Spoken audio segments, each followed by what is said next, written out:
Want to plan pregnancy but don't know where to start? Last time हमने बात की कि कैसे आप एक हेल्दी प्रेगनेंसी के लिए अपने बॉडी को प्रिपेयर कर सकते हैं। आइए इस बार जानते हैं कि अपने बॉडी को समझकर कैसे आप अपने प्रेगनेंसी के चांसेस बढ़ा सकते हैं। हाय, मैं हूँ डॉक्टर शेफाली चौहान, आपकी अपनी स्त्री डॉक, प्रैक्टिसिंग गायनेकोलॉजिस्ट इन नागपुर। ये है आपका रिप्रोडक्टिव सिस्टम और इसमें आप देख सकते हैं ओवरीज। ओवरीज आपकी pregnancy, hormonal balance, egg quality, बहुत सी चीज़ों से रिलेटेड है।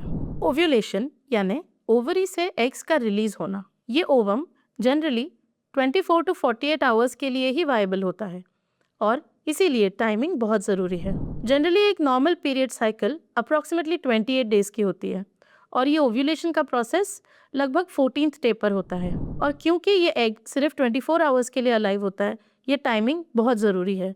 इस टाइम को ट्रैक करने के लिए बहुत सारे तरीके हैं। आइए जानते हैं ये क्या तरीके हैं। ओव्यूलेशन को ट्रैक करना बहुत आसान है और इससे आप अपने फर्टाइल डेज को आइडेंटिफाई कर सकते हैं। ओव्यूलेशन ट्रैक करने के लिए basal body temperature, ovulation kits, cervical mucus method. हर लेडी का पीरियड साइकिल 28 डेज का नहीं होगा, तो अगर आपका पीरियड साइकिल रेगुलर नहीं है तो आपको आपके पीरियड के पैटर्न को समझना होगा।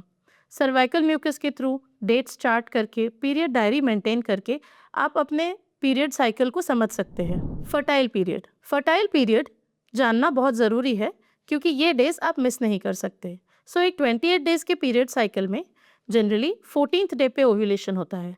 आपका फर्टाइल पीरियड ओव्यूलेशन से 5 दिन पहले शुरू होता है और ओव्यूलेशन के दिन तक रहता है। सो अगर एक 28 डेज साइकिल है तो डे 14 है डे ऑफ ओव्यूलेशन और डे 9 से डे 14 आपका फर्टाइल पीरियड होगा। सो डे 10, डे 11, डे 12 और 13, 14 ये डेज आपके फर्टाइल पीरियड हुए और इस टाइम में आपको इंटरकोर्स करना चाहिए for maximum chances of pregnancy. इसी तरीके से आपको कैलकुलेशन करना होगा आपके साइकिल लेंथ के हिसाब से। सो अगर आपकी साइकिल 35 डेज है तो आपका टाइम ऑफ ओव्यूलेशन और आपका फर्टाइल पीरियड चेंज हो सकता है।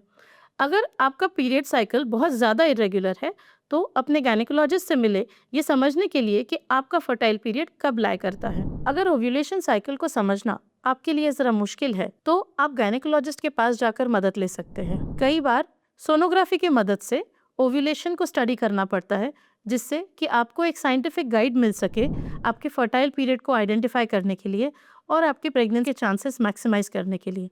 अगर आप प्रेगनेंसी प्लान करना चाह रहे हैं और 1 साल से ज़्यादा होकर आप ट्राई कर चुके हैं लेकिन प्रेग्नेंट नहीं हो पा रहे हैं तो ज़रूर अपने गायनेकोलॉजिस्ट को कंसल्ट करिए। कई बार एक बहुत छोटी सी प्रॉब्लम जो बहुत छोटी सी दवाई से या फिर हैबिट चेंज से ठीक हो सकती है, उसके कारण आप अपने प्रेगनेंसी के चांसेस को डिले कर रहे हैं।